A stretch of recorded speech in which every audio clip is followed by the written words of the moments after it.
talking about the cat and his dynasty, and he told Mridu, and he was boasting that this cat is an ancestor of Egyptian cat, and who was sent to India through a ship of Pallav ship, and then it is a descendant of Rishi cats and so on. And Mridu and Meena was quite happy. They were just enjoying the conversation with Ravi, and just then they heard the voice of a violin that was in a very bad voice, very bad music of a violin. And then somebody told that this is Lalli, who is practicing her music by the music teacher. And when they went there to the window, now we are continuing. Now Mridu went up to the window. She saw that Lali was sitting in her music room, and she was holding a violin in a very awkward position. And just besides her, there was her guru, her teacher, music instructor, who was sitting with the violin in his hand, and he was holding the violin in a very perfect way. He was a bony creature, have almost bald, but he had some hairs up to this area, and he tied a pony at the back of it. He was having a big tilak on his forehead, and he was wearing vishti, a dhoti in Kannada language. Vishti is a dhoti, and he was sitting in cross-leg position, and continuously his toe was visible out of his vishti, the golden borders of the vishti. He was wearing a diamond ring in his finger, and a gold chain which was gleaming or which was shining out of his neck. Okay. Now, when he played the note, it was perfect. It was like the rail is running on the track, and in between it was giving the whistles of the train engine, and the train engine is giving the whistle sound.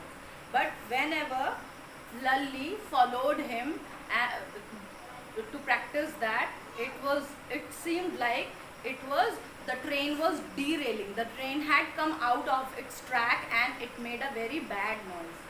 Now Ravi said his music teacher plays the perfect notes, like we feel like the music is flying in the sky or it is blowing in the sky. But whenever Lalli plays the music, it seems like the train has come out of the tracks. Now just then they were looking at that, watching these two practicing. A voice came, "Amma, Amma, oh Amma." Ravi sent the beggar away, cried his mother from the back veranda. Now her mother, Rukumani, she said, "Ravi, just send that beggar away.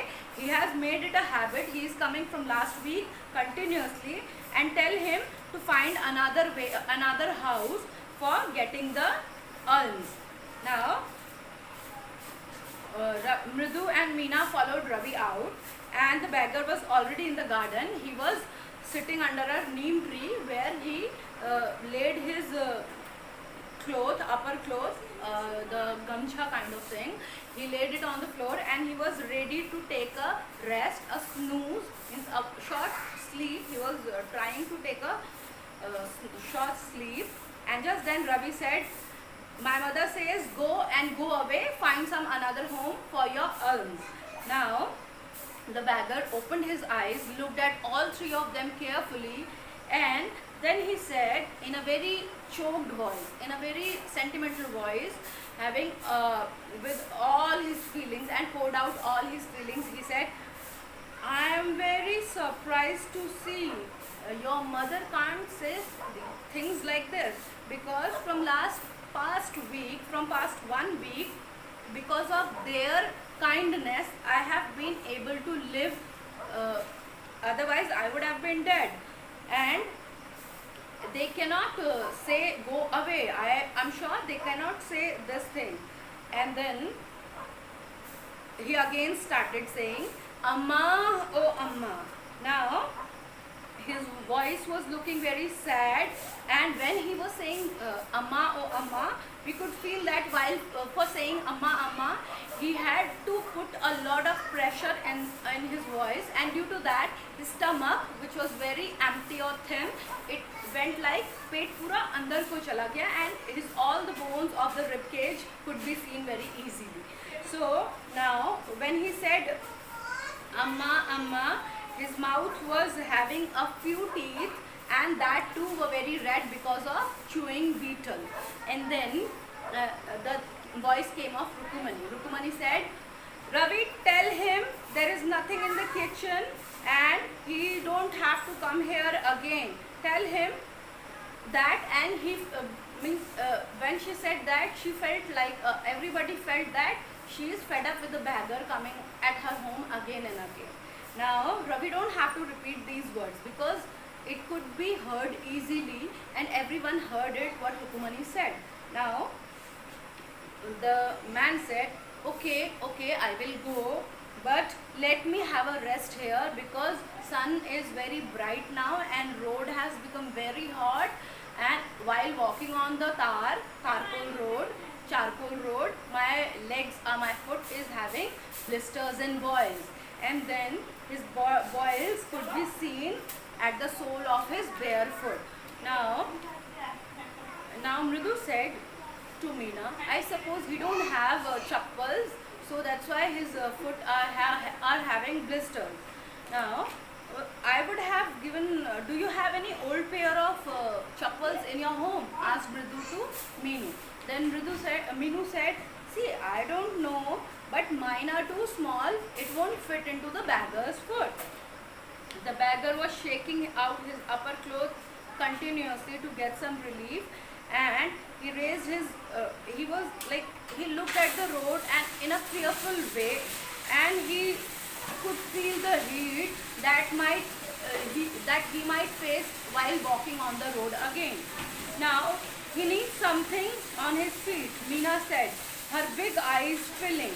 It's not fair. Wow, Meena was a bit emotional now. She said he wants something to wear in his bare foot. Otherwise, his legs or his foot will get worse.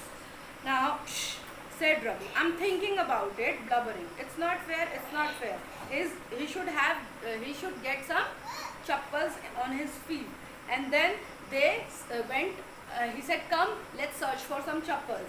Just as she stepped into the veranda, Mridu's eye fell on the odd-looking chappals she had noticed when she arrived. Ravi, she whispered to him, whose are those? Now, when they went to the veranda, Mridu noticed some chappals, big chappals, which she observed while she entered the house, and she asked Ravi, whose chappals are these? Ravi turned a glance, and those chappals were shabby, sturdy, old, and these were of right size. He said he picked him up, Meena, and he went away. Mridu and Meena followed him. Now, here, said Ravi to the beggar, dropping the slippers in front of him. Wear these and don't come back. Now, Ravi went to the beggar, dropped the chappals in front of him, and he said, see, these are your chappals, wear it, go and don't come here again. The beggar stared at the slippers, hurriedly flung his towel over his shoulder. Now the beggar saw the chappals, he took his towel and put it on his shoulder, wore the chappal, and he ran away after giving the blessings to the children. So class, this is it. Now what you have to do, you have to do the questions, two questions, the two questions which were left, page number 20, on page number 22, question number 4 and question number 5. That you have to do in your fair notebook. And